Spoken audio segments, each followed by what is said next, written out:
Nós estamos agora chegando ao final dessa conferência e eu chego com gratidão no coração ao Senhor pela oportunidade de estar com os irmãos e ter adorado juntamente com os irmãos, revisto alguns conhecidos e revisto rostos, não é? Nós não tivemos ainda a oportunidade de nos aproximar, o número são tantos, e já vou guardando também a expectativa para quem sabe da próxima vez não virmos todos.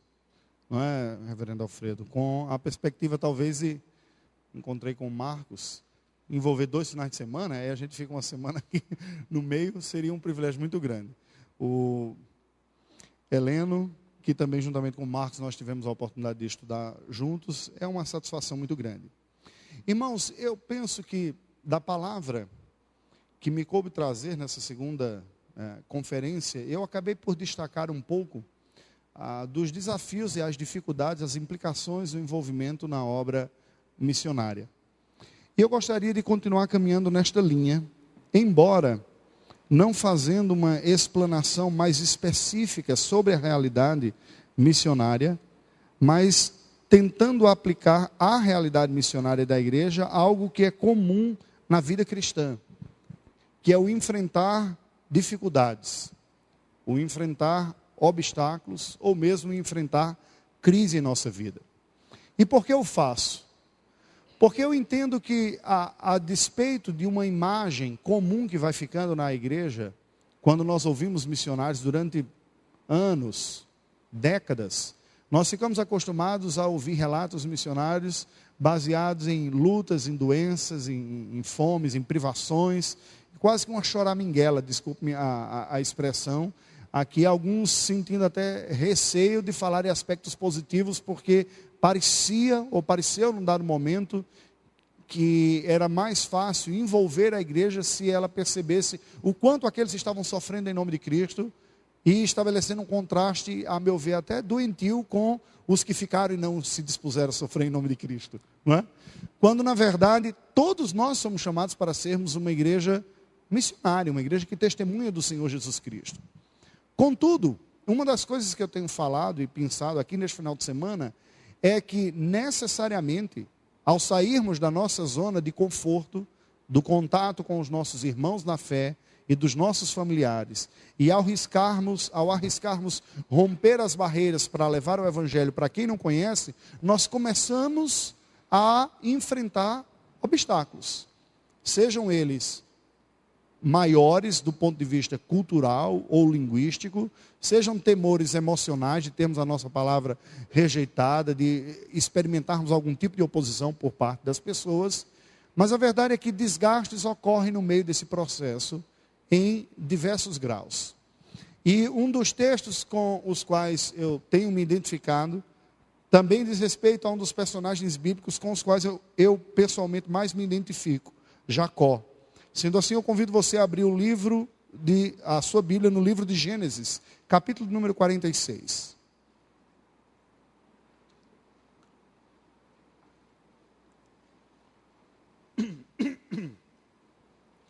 Embora seja o Senhor quem aplique a sua palavra ao coração, enquanto exercício, enquanto atividade, a pregação da palavra acaba sendo para nós que a pregamos, não a tarefa mais difícil. Porque nós nos preparamos para isso, nós recebemos ferramentas para isso e usamos em alguma medida. Eu sempre fico a pensar que a igreja ouvir um pastor, um missionário, alguém convidado, ela acaba fazendo muitas imagens e muitas inferências acerca da pessoa que gasta alguns minutos comunicando a palavra. Mas a dificuldade se manifesta maior no convívio diário. Nesta realidade, no dia a dia, quando nós realmente conhecemos, a congregação mais difícil a ser pregada é sempre a nossa própria família, porque são as pessoas que nos conhecem fora deste elemento que nós estamos tão somente pregando a palavra. Este processo todo, para nós de saída, foi um pouco desgastante. E uma das palavras que vem me restaurando ao coração foi esta de Gênesis capítulo 46. Deixe-me apresentar em linhas gerais o contexto, depois nós passamos à leitura. Nós sabemos da história bíblica que Deus, o Senhor, revelou-se de uma forma especial e chamou soberanamente a um arameu, um homem da descendência eleita de Sem, Abraão, para a partir dele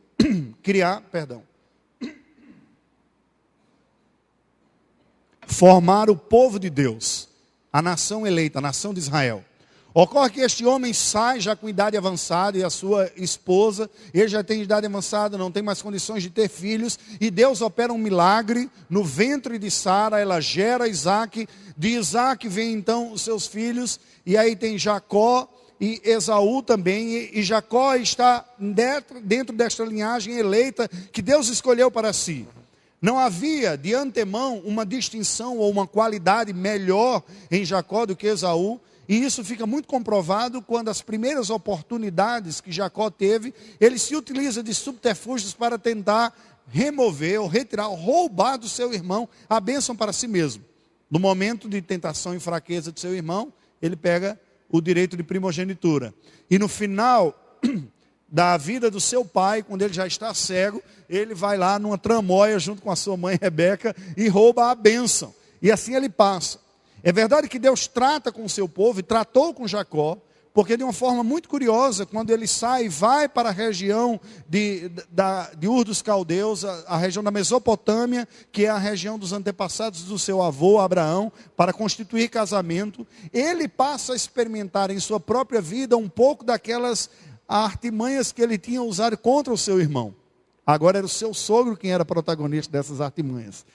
E colocou uma das suas filhas no lugar da outra. Então ele imaginava que estava casando com Raquel, mas se excedeu na comemoração lá à noite, tudo. Quando descobriu no outro dia, tinha levado Lia. Trabalha mais 7 anos para ficar com Raquel. E aí ele paga o dote, que era uma prática comum, como é até hoje, entre povos semitas. Ainda existe essa prática do dote em algumas culturas do mundo grandes, não apenas reminiscentes, como na Índia, por exemplo, e no Oriente Médio ainda há práticas desse tipo. E o pessoal diz, o grande contraste com o Ocidente é que vocês pagam o dote quando divorciam, né? Constituem um advogado e aí paga o dote pesado depois. Nessa cultura, né, o dote é pago antes de casar, para garantir que se alguma coisa der errado, a família foi ressarcida e recebe a mulher de volta. Mas a verdade é que aquilo ocorreu naquele ponto.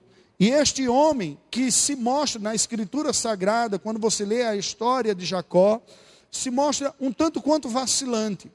Deus aparece para Jacó em alguns momentos especiais, reafirmando o seu projeto soberano sobre ele e sobre a sua descendência, de ocupação daquela terra, da constituição de uma nação que haveria de abençoar todas as outras nações da terra também.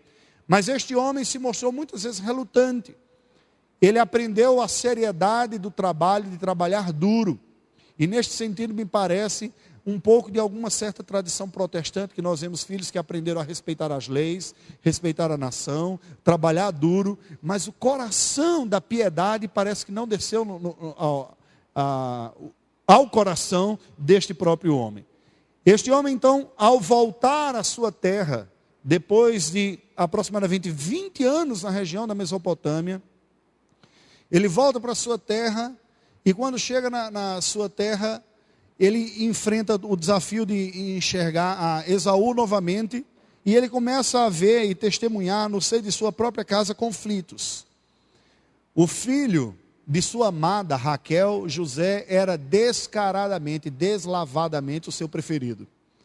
E se nós, pais, muitas vezes procuramos lidar, na maioria das vezes, de forma igualitária com os nossos filhos, e já convivemos com aquela reclamação quase que constante de que um acusa que o outro é o preferido, né? Ah, mas fulano é o preferidinho, você sempre lembra dele quando vai fazer aquilo, você sempre traz aquela comidinha, tem uma atenção especial e coisa desse tipo. Nós lidamos isso. Essa situação foi aumentada numa proporção muito maior na vida de Jacó, porque efetivamente José era o seu preferido, e ele não escondia isso. Escondia filho da sua amada e tal. A tensão foi aumentando de tal forma entre os seus filhos, entre José e os seus irmãos, que vocês conhecem a história bíblica. Os seus irmãos se juntaram, fizeram aquela tramóia. Houve quem pensasse até mesmo em matá-lo, dar cabo da sua vida e se livrar daquele incômodo, mas prevaleceu a ideia de vendê-lo como escravo. Já parou para pensar? Irmãos, povo da aliança, filho da aliança, crentes no Senhor, agora diz, olha, vamos nos livrar desse cara que causa um desconforto para a gente, para danar. Ele dedura os nossos pecados para o nosso pai, e chega lá o pai que é sempre como queridinho, e isso nos gera um desconforto danado. E se livraram. Jacó então se vê profundamente entristecido no segundo momento de sua vida, perdeu a sua amada, Raquel, que havia falecido depois de ter gerado o segundo filho para Jacó, totalizando o número de 12, agora perde o seu filho querido, a sua mente perdeu, morreu. Anos depois, mais de uma década depois, ele recebe a notícia dos seus próprios filhos, que foram ao Egito comprar alimento por causa da grande seca que veio sobre a região. Recebe a notícia de que José não apenas estava vivo, mas que Deus o havia constituído como governador sobre a nação mais poderosa da época, que era o Egito. Jacó estava já bem idoso, o seu coração parecia que não se controlava dentro de si daquela notícia, mas o meu filho José está vivo, e não só está vivo, ele está bem, e além de estar bem, ele enviou uma caravana para nos levar, para me levar, a mim e Jacó, e todos os que aqui estão, e eram cerca de 70 pessoas, que foram escoltados por uma caravana real, egípcia, e levar para o Egito.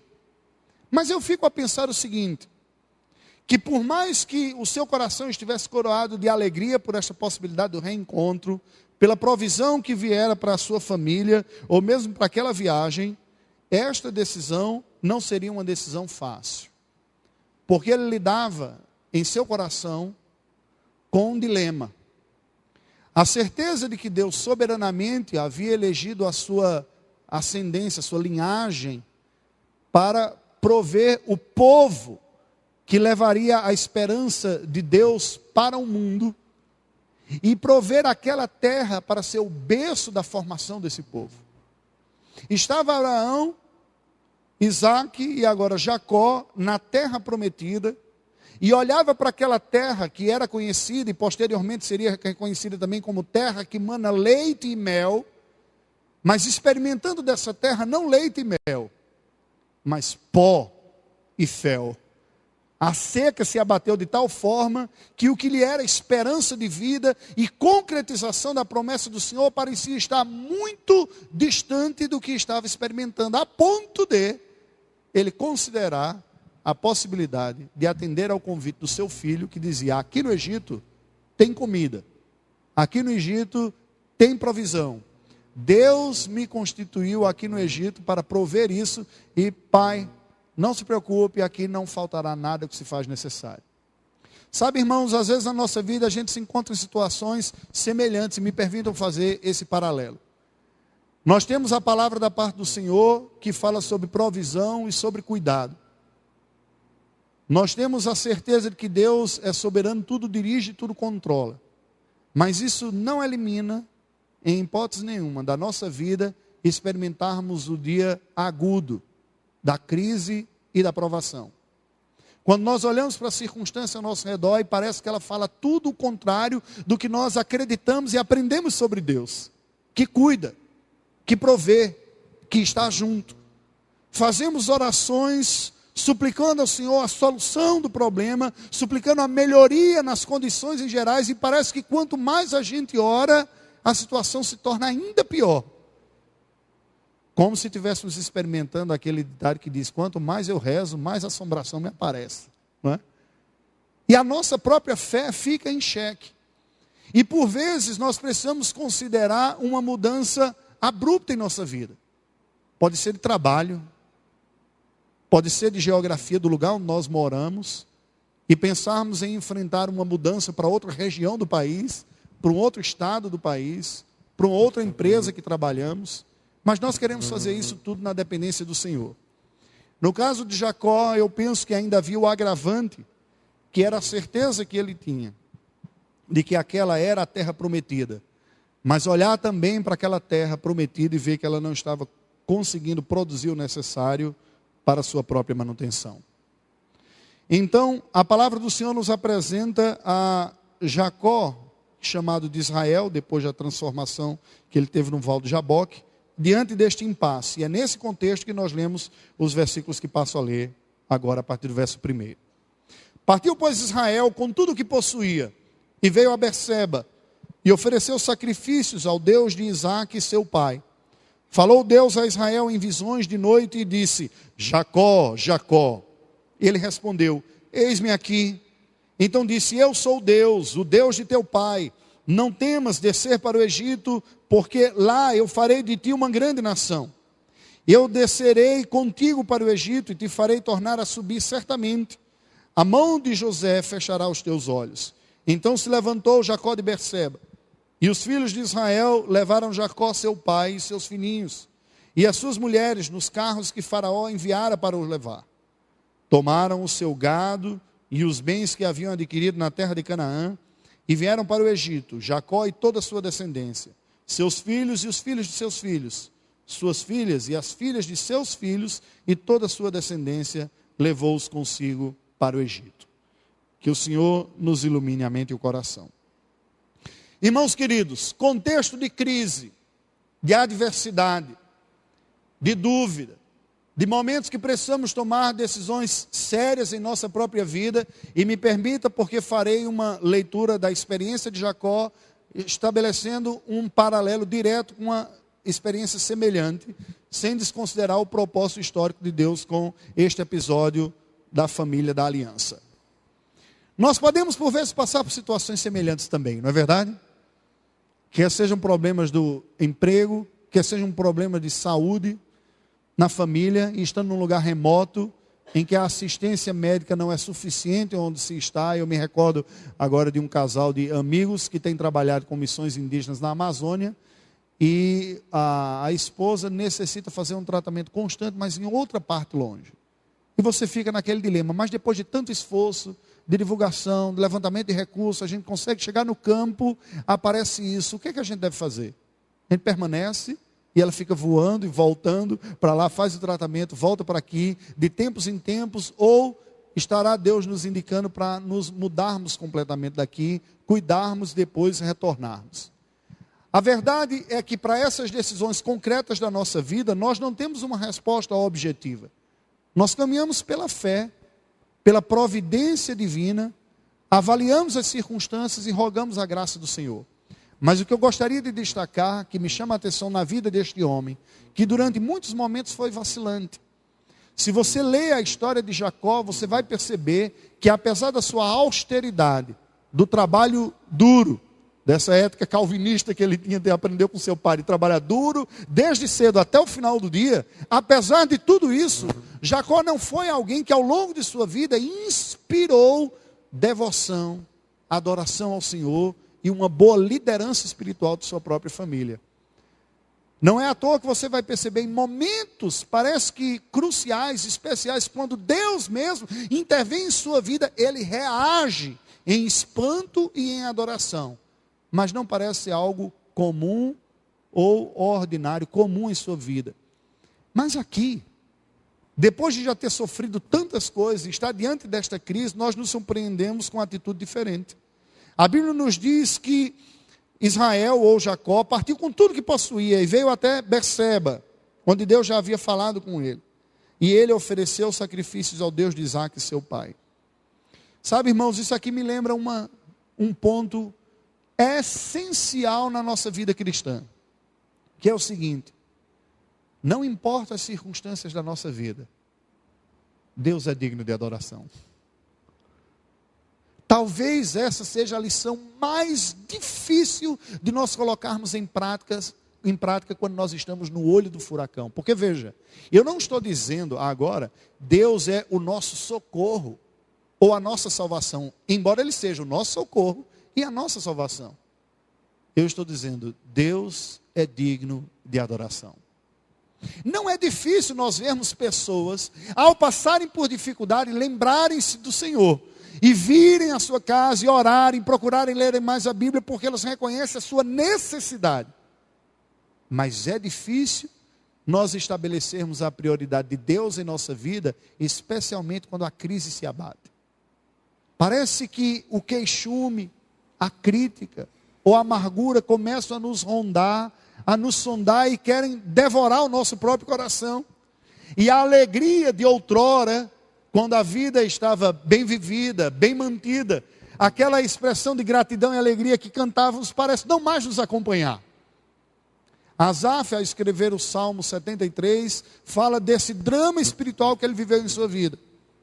Ao contemplar a prosperidade do ímpio e olhar para a sua própria vida e ver as dificuldades, ele diz: olha, meus pés quase me resvalaram quando este tipo de pensamento tomou conta de mim. Quando eu comecei a me ver injustiçado, a ver o Senhor esqueceu de mim, me desamparou, e comecei a questionar todas as atitudes que havia tomado em minha vida, de preservação, de piedade, porque via que eu estava em sofrimento e dificuldade, ao passo que aqueles que não têm o temor do Senhor estavam rindo, estavam se divertindo. Eles dizem: tem alguma coisa errada. Meus irmãos, deixa eu dizer uma coisa para você. Há um ditado no interior da minha região, nordeste do Brasil, que diz o seguinte: Deus sabe o que faz, nós é que não sabemos o que diz. Muitas vezes nós passamos por circunstâncias que a gente não entende absolutamente o que esteja ocorrendo, não entende o propósito do Senhor com a prova, não entende a intensidade da prova, ou o meio da prova, e nem mesmo sabemos como sair daquela situação, e a nossa fé nessa hora é posta em xeque diante de Deus. O Senhor fala por intermédio do profeta Moisés: eu, Senhor Deus, te levei ao deserto para te provar, para que ficasse claro o que estava dentro do teu coração, para conhecer aquilo que lá estava. Porque nós reagimos como aquele tubo de creme dental, que quando é apertado, revela realmente o que está dentro do seu interior. Quando as circunstâncias estão boas, o salário está bem, a saúde está boa, a gente louva a Deus. A gente canta, a gente faz campanha, você participante, vou até dar oferta missionária na igreja, eu estou feliz, Deus me deu provisão. Não é incomum a gente ouvir algumas pessoas dizendo: ore por mim para eu prosperar, porque aí eu passo a ofertar mais com você. Já ouvi isso, muitas vezes a pessoa está. Mas e quando a situação aperta? E quando o diagnóstico vem negativo? E quando a crise se abate sobre a nossa vida? O que é que se instala em seu coração? Louvor? Adoração? Ou desespero? Falta de fé? Crises? Dúvidas? E veja que a crise e a dúvida até faz parte do processo. A questão é em que redundará tudo isso. Me admira, e eu gosto de olhar para Jacó como este homem com o qual eu me identifico tanto em suas fraquezas. Pela graça do Senhor, naquele momento que ele não sabe bem o que fazer, ele ouve aquela notícia que alegra o seu coração, ele olha para aquela terra prometida que não dá os frutos para a manutenção de sua família, e ele decide enfrentar uma jornada agora com mais de 100 anos de vida, mas ele para no início dessa jornada e adora a Deus, nos moldes do culto e da adoração da época patriarcal, até antes da lei, que era centrada no sacrifício. Para nós parece simplesmente uma peculiaridade judaica oferecer sacrifício, né? Não é o culto como nós prestamos. Mas o sacrifício tem uma mensagem didática e pedagógica profunda do Evangelho. Quando na antiga aliança se sacrificava, o que se estava fazendo é uma declaração teatral, através de gesto, litúrgica, devocional, mas concretizada em ação, de forma que fosse bem didático a quem participava, de que é o seguinte: eu sou indigno da presença do Senhor, a minha devoção, a minha adoração não são dignas diante de Deus, o que eu mereço é a condenação pelos meus pecados, mas Deus, na sua infinita misericórdia e graça, me aceita, ao aceitar o sacrifício do inocente em meu lugar. O que o sacrifício era, na centralidade do culto velho testamentário, nada mais era do que a radical mensagem do Evangelho. Somos pecadores, indignos, não dignos do Senhor, mas nos aproximamos e somos aceitos por eles, porque o inocente pagou com a sua própria vida em nosso lugar. Essa certeza que naquela época ainda não estava muito claro que convergiria para Cristo Jesus, estava contudo absolutamente claro quanto à aceitação graciosa de Deus de pecadores, mediante uma punição necessária e um castigo necessário.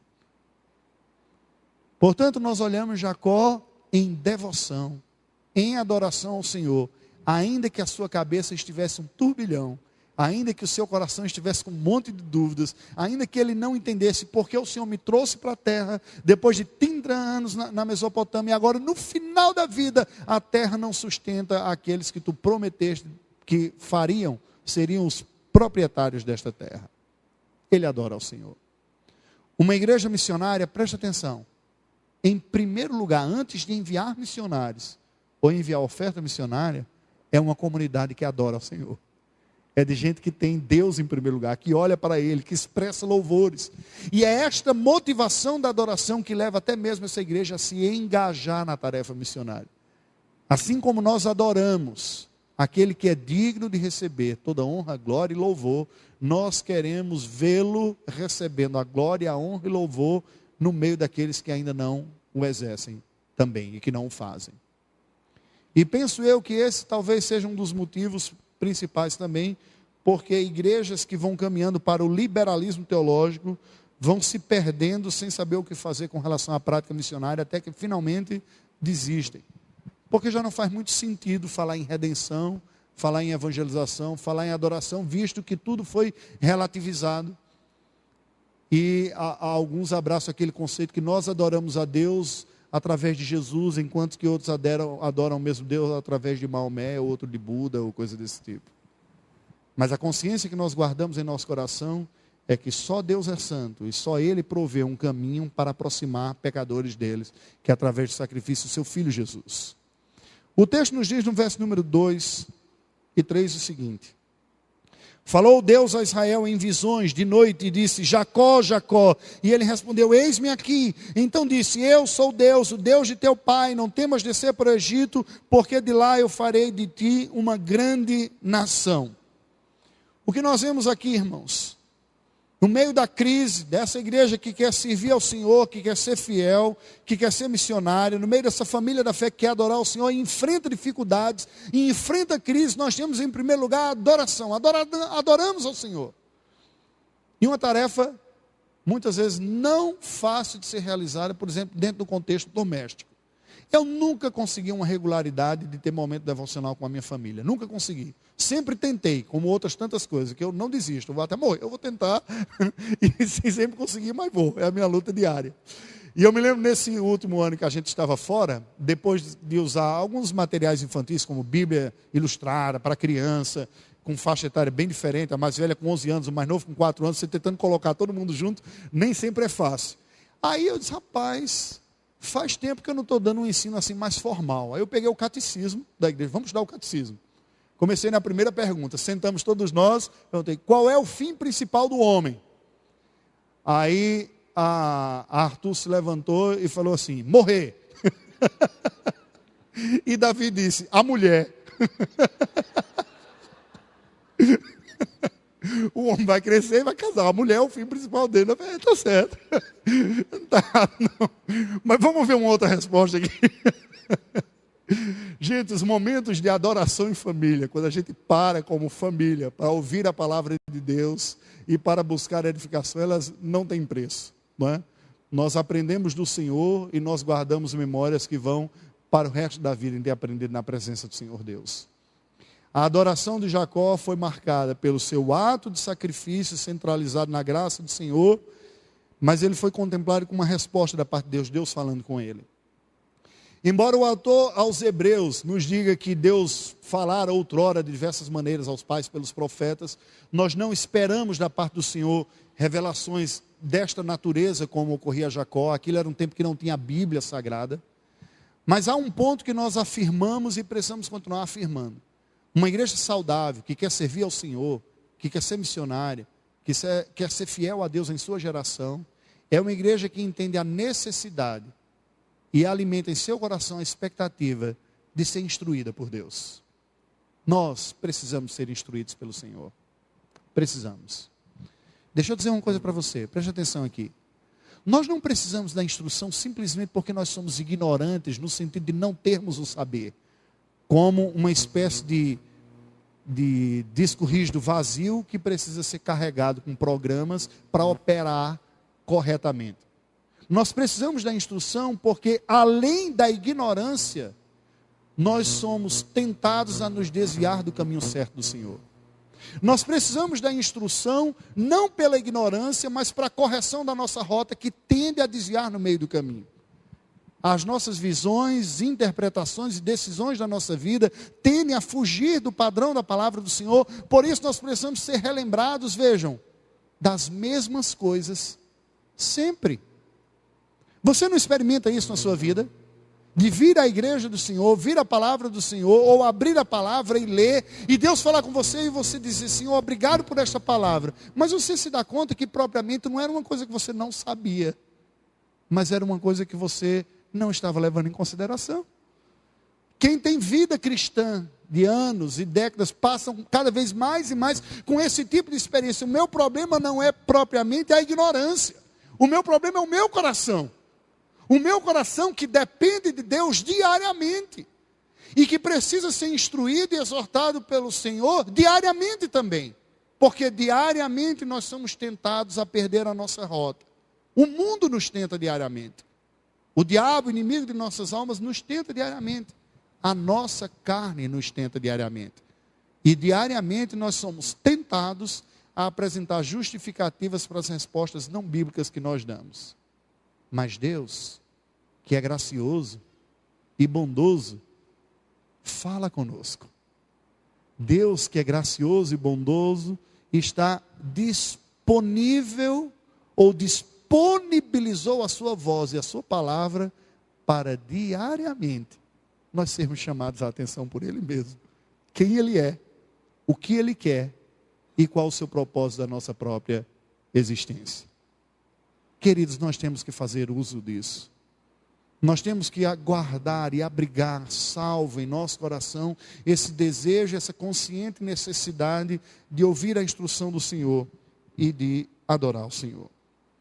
Mas veja que essa igreja que quer ser fiel e que enfrenta crise, esta família da fé, este fiel que está procurando servir a Deus, deve adorar ao Senhor na centralidade de sua graça através de Cristo Jesus, ouvir a sua palavra para a correção, como nos diz Paulo escrevendo a Timóteo, que toda a escritura é inspirada por Deus e útil para corrigir, repreender e educar, preparar o servo de Deus para toda boa obra, para ele ser perfeito e estar habilitado para toda boa obra. E nós precisamos também nos lembrar de que, a despeito das circunstâncias contrárias, Deus é fiel à sua aliança. É esta a doce palavra que Deus deu a Jacó. Ele disse o seguinte: eu sou Deus, Deus de teu pai, não temas descer para o Egito, porque lá eu farei de ti uma grande nação. Descerei contigo para o Egito e te farei tornar a subir certamente. A mão de José fechará os teus olhos. Nós precisamos nos lembrar disso, porque quando a adversidade vem, a maior crise que se instala no nosso coração é o sentimento de solidão. Deus me abandonou. Ele só pode ter me abandonado. Para eu enfrentar essa crise e esse problema, Deus virou as costas contra mim. Deus me entregou a minha própria miséria. Deus me entregou para que eu colhesse os amargos frutos dos meus próprios pecados. Ele simplesmente me deixou. Nós precisamos nos lembrar disso. A grande crítica, ou penso eu, a principal crítica do mundo pós-cristão, pós-religioso, pós-moderno, começando com os europeus, Jean Paul Sartre, existencialista e tal, afirma o seguinte: olha, porque Deus não existe, tudo é possível. E a crise do homem moderno é que nada faz sentido. Se nós tiramos Deus da equação da nossa vida, ainda que essa equação se revele em alguns momentos dura, difícil, de dor, dificuldade, perda de saúde, perda da vida de alguém, perda da esperança, seja lá qual for. Quando Deus é sacado da equação da nossa vida, ela vira um absurdo. Nada mais faz sentido. Nós podemos nos comparar aos animais ou às plantas que existem por aqui por uma mera atuação orgânica, como massa carbonada com ligações neurológicas que buscam atribuir um sentido para uma coisa que sentido não há. De fato, se Deus não existisse, qual seria a razão da nossa existência? Em que seríamos diferentes dos animais?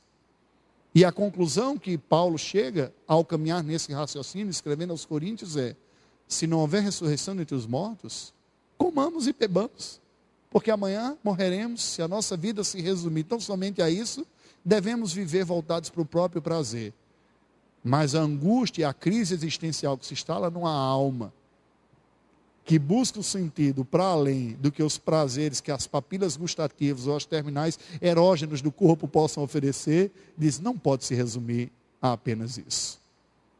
Por isso, ao invés de abandonarmos a fé, negarmos o questionamento da presença e da existência de Deus, deve nos levar a humildemente confessar o nosso temor diante dele. Senhor, eu estou com medo. Eu não entendo a circunstância. Eu me vejo impotente de reagir diante dessa luta que tenho enfrentado. Reconheço que a minha fé é pior do que eu imaginava que era, mais fraca do que eu imaginava que era. Me perdoe, mas por amor do teu nome me fortaleça. E nestas horas, meus queridos, os nossos olhos precisam estar fora de nós mesmos. Mais do que nunca. Até mesmo fora da nossa capacidade de crer. Porque a nossa segurança está em Deus e nem mesmo na nossa capacidade de crer nele. Deus é aquele que nos sustenta a despeito de nós nos sentirmos não sustentados. Deus é aquele que permanece fiel, como diz a palavra do Senhor, mesmo quando nós somos infiéis. E é nesta verdade que Deus se revela a Jacó e diz, Jacó, eu serei contigo, como eu fui com seu pai, como eu fui com seu avô. Eu sei o temor do seu coração, o medo de, depois de finalmente se estabelecer na terra prometida, constituir família, e parecia que somente agora, na terceira geração, na geração de Jacó, começava a se cumprir aquelas palavras de uma grande descendência, porque as duas gerações anteriores tiveram uma herança mirradinha, né? Foi Isaac com Sara só, e teve aquele Ismael do outro relacionamento. Depois Rebeca tem 2 filhos que lutam entre si. Esaú descamba para longe dos caminhos do Senhor, e Jacó, que finalmente parecia que estava começando a cumprir, teve 12 filhos, estava se desdobrando o número, agora está diante dessa realidade que parecia tirar do cumprimento da palavra que Deus tinha dito. Mas Deus se vira para ele e diz, eu sou o Deus do teu pai, o Deus do pai do teu pai, e eu estou contigo. E dá uma palavra encorajadora para ele. Não tema em descer para o Egito. O Egito que, ilustrativamente, figurativamente, ou de uma forma não simbólica, mas concreta, demonstrava um sistema de rebelião e oposição a Deus, carregada de politeísmo, de idolatria, e de glória humana, com toda a suntuosidade que produziu, certamente era encarada por uma alma piedosa com temor. Como nós que somos pais, muitas vezes tememos o futuro moral e espiritual dos nossos filhos, nessa geração que parece que a passos largos vai ano após ano, caminhando para uma maior imoralidade e para um maior distanciamento dos padrões da Escritura Sagrada. Qual é o pai e a mãe que não tem a preocupação de o que ocorrerá com o meu filho se ele sair daqui e for estudar na universidade, não sei aonde, presta um vestibular fora, de longe, vai morar numa república, como será? Como ele vai viver? Como vai superar? Quando pensamos numa cidade grande com todas as suas tentações e propostas, vem o temor em nosso coração, e isto era algo semelhante que ocorreu a Jacó, pensou naquele momento. Mas Deus diz o seguinte, eu estarei com você. Eu estarei junto com você. Você vai descer ao Egito, enfrentar as tentações, as lutas, estando longe da terra prometida, mas do jeito como eu te fizer, te farei descer, eu te farei subir novamente. Só abrindo um parênteses aqui nos mostra um pouco da mentalidade bíblica, que é diferente da mentalidade budista ou hinduísta reencarnacionista. Os restos mortais dos patriarcas voltam e são sepultados na terra prometida. Eles não voltam em vida, voltam mortos, mas são a pessoa, porque nós temos um corpo e uma alma. Nós cremos na ressurreição, e a ressurreição prega uma mensagem diferente da mensagem reencarnacionista. A ressurreição diz o seguinte, cada um de nós somos únicos, temos um corpo e uma alma. Um corpo que, afetado pelo pecado, cresce e se degenera depois, mas que voltará à glória e voltará à glória, não a que tem, mas uma glória real, uma glória eterna com a ressurreição, quando haverá uma reunião da alma com o corpo. Esse cuidado com o corpo que nós vemos nos patriarcas, na cultura veterotestamentária, era fruto de uma convicção de quem é o ser humano. O ser humano é este ser que é colocado por um lapso de tempo aqui na terra para viver para Deus. E tendo sido redimido e resgatado pelo Senhor aqui, será restaurado para viver a eternidade com o Senhor em glória. Outros que porventura viverem nesse lapso de tempo em rebelião e em oposição, também serão restaurados e retrazidos à vida na união entre corpo e alma, mas agora para a banição eterna e para o castigo eterno. Mas é um corpo e é uma vida. Nós não temos vidas para viver. Nós não cremos, pois a Escritura não fala que você terá outra chance. Se você, terminando essa vida, dizer, eu não fui muito bem, agora eu vou voltar como uma minhoca, como um mico-leão, né? ou como alguma coisa aí para tentar evoluir espiritualmente, porque nessa vida realmente eu reconheço que eu involuí bastante. Isso não vai acontecer. E o que Deus está dizendo para Jacó é o seguinte: essa é a sua vida. Você tem a sua vida e as suas lutas que não são as minhas. Algumas são do ponto de vista genérico, mas na particularidade cada qual conhece as suas dores. As nossas são as maiores, porque são as que nós sentimos sempre, não é verdade? Em nós mesmos.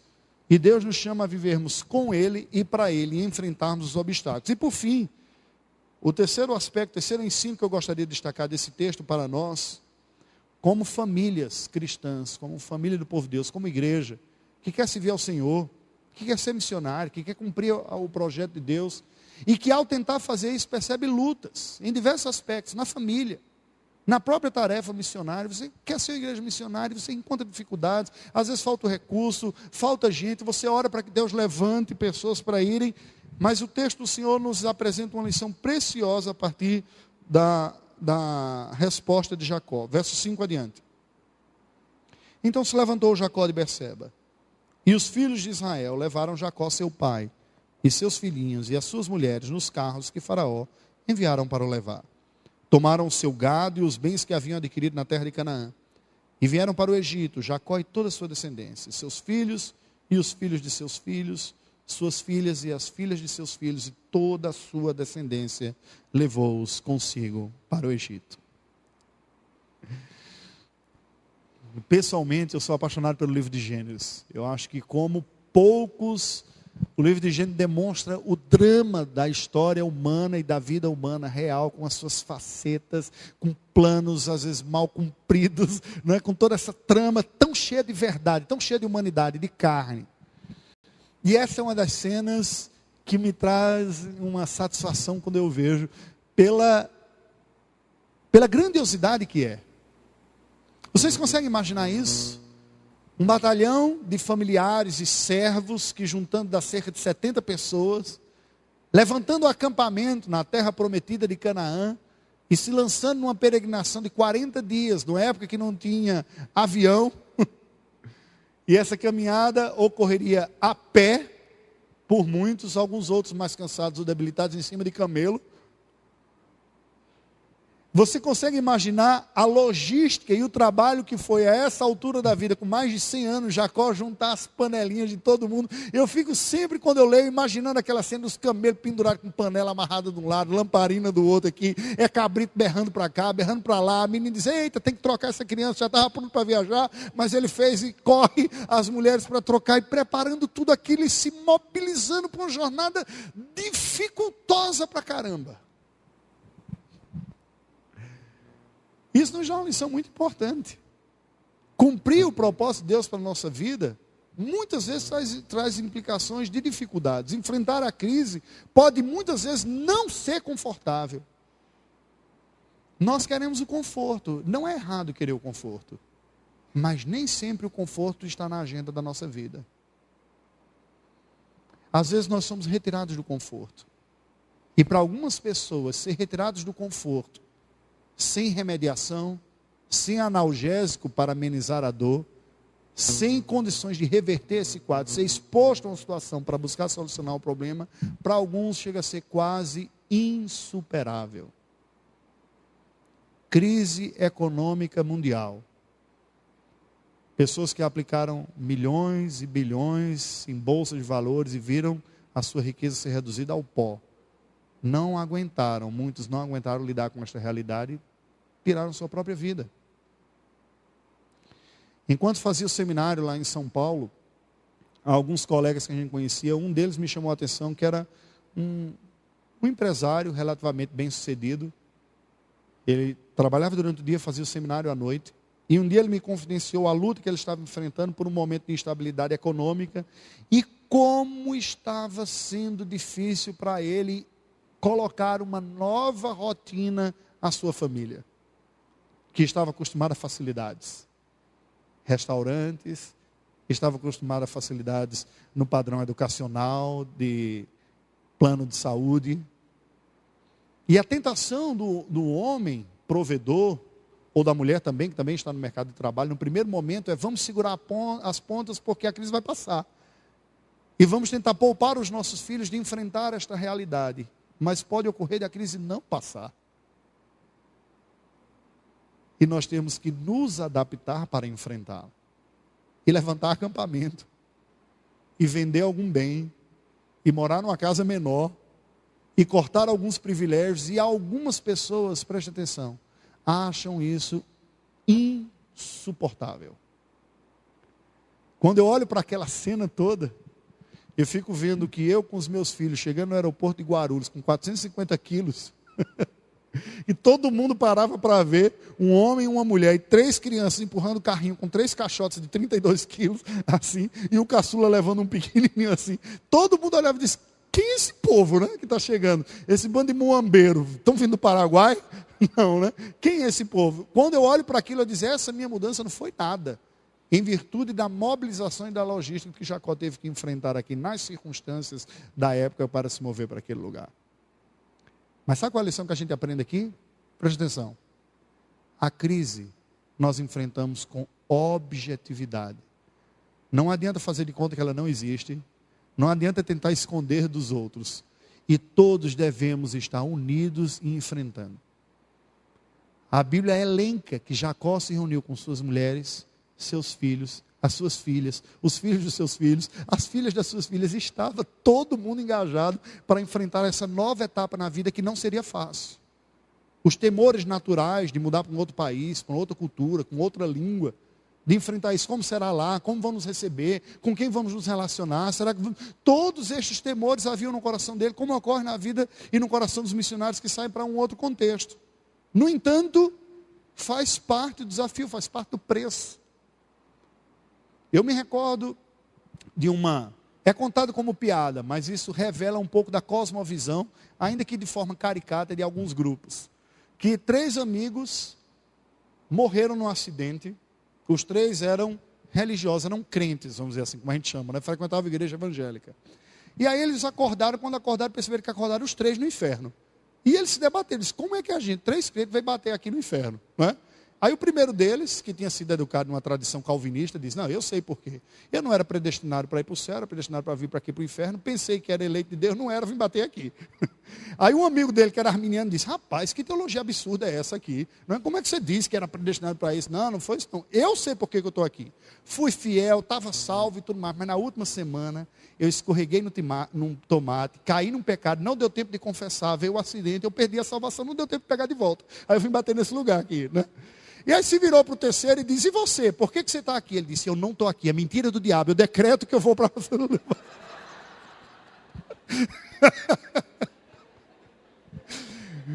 Parece engraçado, mas tem gente que age assim diante da crise. Ela não quer ver, diz: não, não está acontecendo, não fala isso, cala-te boca, vai dar tudo certo, vai resolver. Gente, palavrinhas não têm efeito nenhum.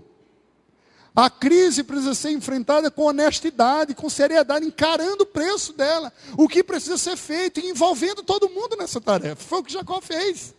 Pegou toda a sua família. E eu fico sempre imaginando isso, como que cada um tomou parte naquele processo. E é assim que deve ser. Todos nós. Deus será conosco. De forma que talvez a gente não tenha planejado, a dificuldade nos sobrevém. Mas Deus usa a dificuldade para também forjar o caráter do seu Filho Jesus Cristo em nós. A prova e a dificuldade têm um caráter didático muito forte em nos revelar em que real situação está o nosso coração diante do Senhor. Porque é na prova, é quando nós somos testados nos limites que nós realmente conhecemos aquilo que está mais no fundo do nosso próprio coração. Mas deixa eu dizer uma coisa para você. Nós servimos ao Deus fiel à aliança, que nos amou e nos escolheu apesar de nós. Que nos escolheu porque nos amou. Porque nos incluiu no seu plano eterno. Porque queria ser louvado e exaltado através de nós e caminhar conosco. Ele nos chamou. Ele é aquele que perdoa, que entende a nossa dor porque a conheceu. A Bíblia diz que nós não temos um sacerdote que não se compadeça de nós, porque a nossa semelhança, o Senhor Jesus, foi tentado em todas as coisas. Ele conhece a sua dor. Ele sabe a sua luta. Não apenas por ser Deus onisciente, mas por ter aprendido também pela sua própria experiência. Ele sabe o que é ser desprezado, injustiçado, traído, incompreendido. Ele sabe o que é não ter um lugar onde repousar. Ele sabe o que é se sentir até mesmo espiritualmente desamparado. Ele sabe o que é ser tentado a fugir de preços que Deus tenha colocado em sua vida. Quando ele disse: Pai, se possível, passa de mim esse cálice. Mas ele sabe que a vontade de Deus, no final, é sempre boa, perfeita e agradável. E ele nos ensina a orar com ele, dizendo: contudo seja feita a tua vontade. Então somente ser comigo, Senhor. Deus conhece a sua realidade. Qual é a sua realidade? Qual a dificuldade que você tem enfrentado? Coloque diante do Senhor. Feche os seus olhos, vamos orar a Deus neste momento. Deus bendito, Tu que conheces todas as coisas e dirige tudo que há para o Teu louvor e para a Tua glória. Nesta noite, Senhor, nós falamos contigo e te pedimos: sonda o nosso coração, Senhor. Nós podemos nos acostumar com a nossa vida religiosa, nos acostumar com as atividades cotidianas e corriqueiras e comuns de culto, de adoração, até mesmo com a Tua palavra, e a despeito destes meios de graças ricos que Tu providenciaste para nós, nós podemos ir perdendo a capacidade de ter o nosso próprio coração sondado pelo Senhor. Por isso nós dependemos de Ti, Senhor, dia após dia. Por isso nós precisamos ouvir a Tua voz, que com a capacidade perscrutadora do Teu Espírito sonda o nosso próprio coração. Olhar para o nosso coração muitas vezes não é uma tarefa fácil, nem gloriosa. Nós podemos encontrar imagens e sentimentos que nós não gostaríamos que lá estivessem. Podemos guardar rancor, tristeza, amargura, dúvida. Quando somos injustiçados ou sofremos pela maldade de outro, nós podemos guardar ira dentro do nosso coração, desejo de vingança. Nós não somos melhores, Senhor, do que aqueles que não Te conhecem. No entanto, Tu és melhor. Tu és santo, Tu és perfeito, Tu és puro, Tu és glorioso. Ainda que não entendamos e por vezes questionemos os Teus planos eternos e soberanos, eles são o que são perfeitos e infinitamente superiores aos nossos. Nós podemos nos rebelar contra Ele, nós podemos nos rebelar em atitudes de questionamento, de resistência, e por isso te pedimos: perdoa-nos, Senhor Deus. Perdoa-nos quando somos vacilantes em nossa fé, quando não expressamos graça, quando ela se faz necessária, quando nos deixamos abater, quando o dia mau e a crise nos sobrevêm. Porque além do elemento natural das limitações humanas, nós podemos unir a isso uma reação pecaminosa da nossa parte, de falta de confiança no Senhor. Mas nesta noite nós olhamos para a cruz do Teu Filho Jesus, como suficiente para nos ter dado não apenas a salvação e o perdão e purificação dos nossos pecados todos, presentes, passados e futuros, mas para um lugar em que constantemente encontramos renovação e sabemos ser aceitos por Ti, pela cruz, pelo sacrifício, pelo teu Filho Jesus, que conosco está, que conhece a nossa dor, que sente a nossa dor, que sofreu em nosso lugar. E é pelo teu Filho que nós te pedimos, aceita o nosso coração. Como está? Confiante ou vacilante? Duvidoso ou exitoso? Aceita o nosso coração, purifica-o. Renova a nossa fé, restaura a nossa confiança em Ti. Remova os nossos olhos de nós mesmos, de nossas capacidades e incapacidades. Eleve os nossos olhos para Ti, para a Tua presença, para que possamos dizer com convicção real, como disse o Teu servo Davi: ainda que eu ande pelo vale da sombra da morte, não temerei mal nenhum, porque a Tua vara e o Teu cajado me consolam. Consola-nos, Senhor, como só Tu podes e consegues consolar. Exorta-nos, Senhor Deus, e disciplina-nos como só Tu podes fazer, porque Tu és cheio de misericórdia, e mesmo quando castigas o Teu povo e disciplinas, Tu o fazes com amor. Somos o Teu povo, dependemos de Ti. Nos ensine a encararmos a vida com suas lutas e desafios com honestidade e seriedade. Não tapar o sol com a peneira, não esconder, não desesperarmos da vida, mas unirmos-nos com aqueles que nos deste, quer os familiares, quer a igreja, para enfrentarmos com confiança no Senhor. E assim, vivermos neste mundo e nesta geração, uma esperança que vai para além da compreensão humana. Baseados numa motivação que razão humana explica, visto que humana não é, mas sobre-humana, sobrenatural. Te louvamos e bendizemos, em nome do Teu Filho Jesus. Amém, Senhor Deus.